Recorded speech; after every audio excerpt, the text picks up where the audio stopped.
अस्सलाम वालेकुम दोस्तों। अगर आप सीटेट पेपर 1 या पेपर 2 की तैयारी कर रहे हैं तो आज का ये वीडियो आपके लिए बहुत महत्वपूर्ण होने वाला है।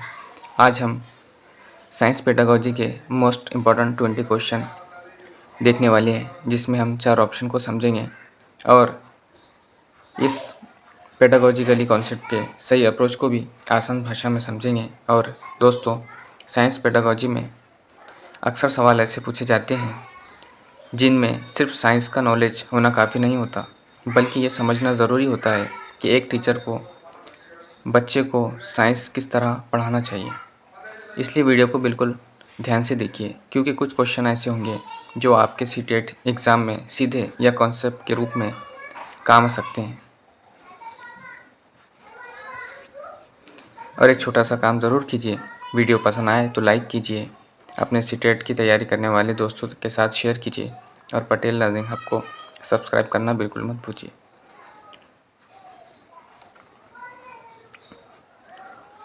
तो चलिए शुरू करते हैं हमारा आज का पेडागोजी का साइंस पेडागोजी का ये 20 क्वेश्चन का वीडियो। क्वेश्चन फर्स्ट, विज्ञान शिक्षण का प्रमुख उद्देश्य क्या होना चाहिए। विज्ञान यहाँ पे हम साइंस का देख रहे हैं, तो सबसे पहला सवाल कि साइंस सिखाने का महत्वपूर्ण उद्देश्य, खास मकसद क्या होना चाहिए।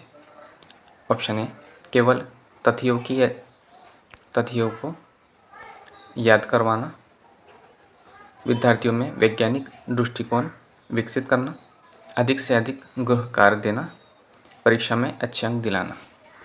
इसका सही ऑप्शन हमारा साइंस सिखाने का सही मकसद हमारा क्या है कि तालिब इल्म में साइंस की तहकीक पैदा करना, विद्यार्थियों में वैज्ञानिक दृष्टिकोण विकसित करना, बढ़ावा देना साइंस।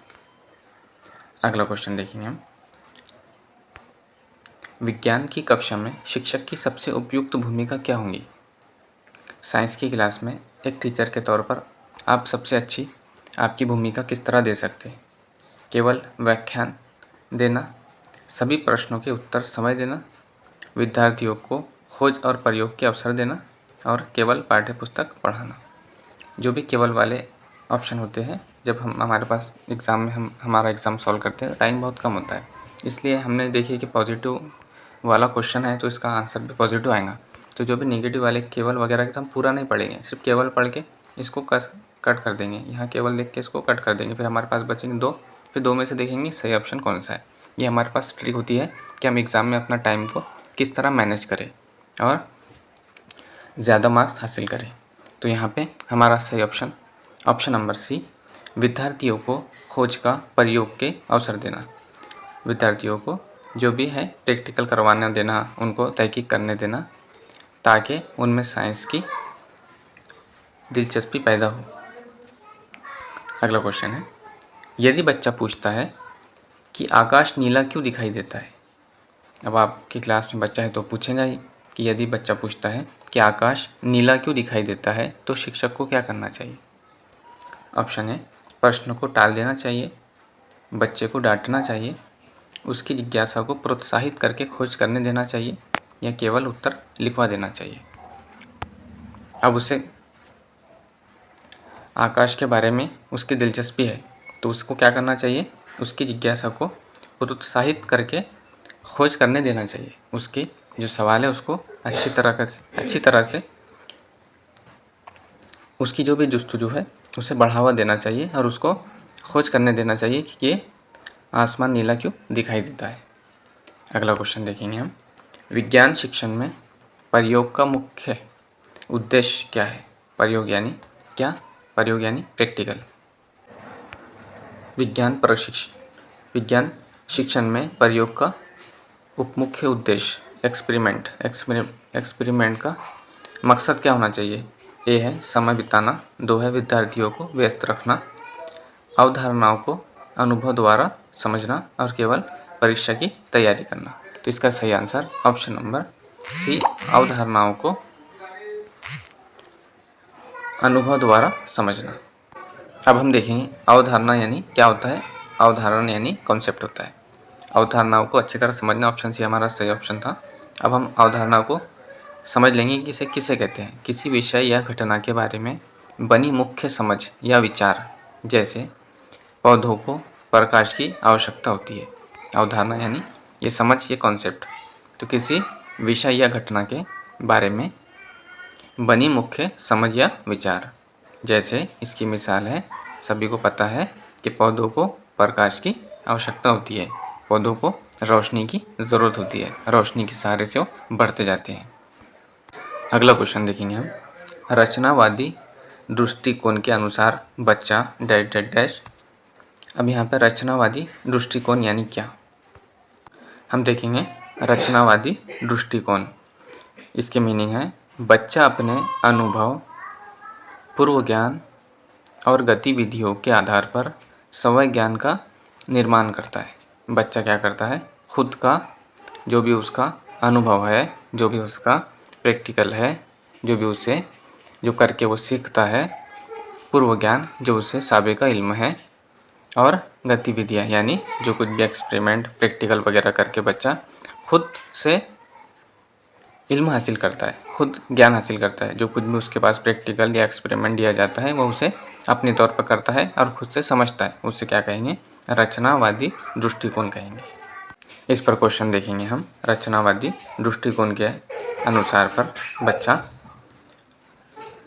निष्क्रिय श्रोता होता है, निष्क्रिय श्रोता होता है, स्वयं ज्ञान का निर्माण करता है, केवल शिक्षक से सीखता है, केवल पुस्तक से सीखता है। अब हमने अभी इसकी मीनिंग देखी कि रचनावादी दृष्टिकोण से क्या करता है, वो खुद सीखता है। तो इसका सही ऑप्शन नंबर बी है। स्वयं ज्ञान यानी खुद का ज्ञान निर्माण करता है, खुद इल्म हासिल करता है। अगला क्वेश्चन देखेंगे हम।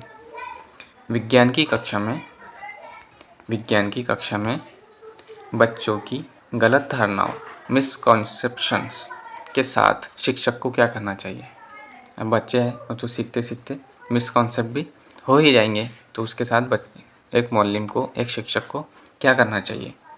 उन्हें तुरंत गलत घोषित कर देना चाहिए, ऐसा तो बिल्कुल भी नहीं कर सकता एक शिक्षक। उन्हें अनदेखा करना चाहिए, एक शिक्षक ऐसा भी नहीं कर सकता है। उनके विचारों को समझकर उचित गतिविधियों द्वारा अवधारणा स्पष्ट करनी चाहिए। बच्चे को दंड देना चाहिए। सही ऑप्शन नंबर हमारा सी है कि उनके विचारों को समझकर उचित गतिविधियों द्वारा अवधारणा स्पष्ट करनी चाहिए। जो भी बच्चे के गलत धारणा है, मिसकंसेप्ट है, इसको मिसकंसेप्शन को समझना चाहिए और उसको समझकर उनको जो सही कॉन्सेप्ट है वहाँ तक ले जाना चाहिए। ये मौलवी का काम होता है। अगला क्वेश्चन देखेंगे हम।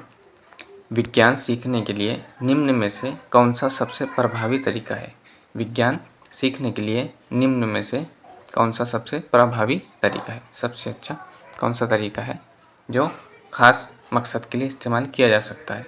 रटना तो बिल्कुल भी नहीं हो सकता, केवल वाला भी बिल्कुल नहीं हो सकता, और ये केवल वाला भी बिल्कुल नहीं हो सकता। इसलिए हमारा सही ऑप्शन नंबर सी है, अवलोकन, प्रयोग और चर्चा। अब हम समझेंगे अवलोकन किसे कहेंगे, प्रयोग किसे कहेंगे और चर्चा को हमको पता है। अभी हमने प्रयोग देखे, प्रयोग यानी एक्सपेरिमेंट होता है। जी हाँ, अब हम यहाँ देख रहे हैं अवलोकन। अवलोकन यानी ऑब्जर्वेशन, किसी वस्तु, घटना या प्रक्रिया को ध्यानपूर्वक देखकर और समझकर जानकारी प्राप्त करना। ऑब्जर्वेशन किसी अवलोकन की मीनिंग होते हैं ऑब्जर्वेशन किसी वस्तु, कोई भी चीज़ को, कोई घटना को या कोई प्रक्रिया को ध्यानपूर्वक देखकर और समझकर जानकारी प्राप्त करना, इसे कहेंगे अवलोकन। और प्रयोग यानी एक्सपेरिमेंट यानी किसी वैज्ञानिक विचार या अनुमान को जांचने के लिए व्यवस्थित रूप से कार्य करना, ये हो जाएगा एक्सपेरिमेंट। तो हम समझ गए अवलोकन किसे कहेंगे, ऑब्जर्वेशन को, और प्रयोग कहेंगे एक्सपेरिमेंट को। यहाँ पे हमारा सवाल था विज्ञान सीखने के लिए कौन सी चीज़ें प्रभावी है। अवलोकन है, प्रयोग है और चर्चा है। तो क्या है, ऑब्जर्वेशन है, एक्सपेरिमेंट है, और उसके बारे में उस पर चर्चा करना है, ग्रुप डिस्कशन करना है, बातचीत करना है। अगला क्वेश्चन देखेंगे हम। विज्ञान में करके सीखना किससे संबंधित है। विज्ञान में करके सीखना किससे संबंधित है। गतिविधि आधारित शिक्षण, व्याख्यान विधि, रटने की विधि, केवल पुस्तक अध्ययन। इसका सही ऑप्शन नंबर ए है, गतिविधि आधारित शिक्षण। करके देखना, एक्सपेरिमेंट, ऑब्जर्वेशन, ग्रुप डिस्कशन, ये तमाम चीज़ें इसमें भी आएंगी। अगला क्वेश्चन देखेंगे हम। विज्ञान शिक्षण में स्थानीय संसाधनों का उपयोग क्यों किया जाना चाहिए? विज्ञान शिक्षण में स्थानीय संसाधनों का उपयोग क्यों किया जाना चाहिए? इसके ऑप्शन पढ़ेंगे हम। पाठ छोटा करने के लिए, सीखने को वास्तविक जीवन से जोड़ने के लिए, परीक्षा हटाने के लिए और शिक्षक का काम कम करने के लिए। इसका सही ऑप्शन नंबर बी है, सीखने को वास्तविक जीवन से जोड़ने के लिए। क्योंकि हम जितने भी सब्जेक्ट हमारे स्टडी में शामिल है वो तमाम का मकसद यही है कि जो कुछ भी हम सीख रहे हैं उसको हम अपने वास्तविक जीवन में रोज़मर्रा ज़िंदगी में किस तरह इस्तेमाल कर सकते हैं।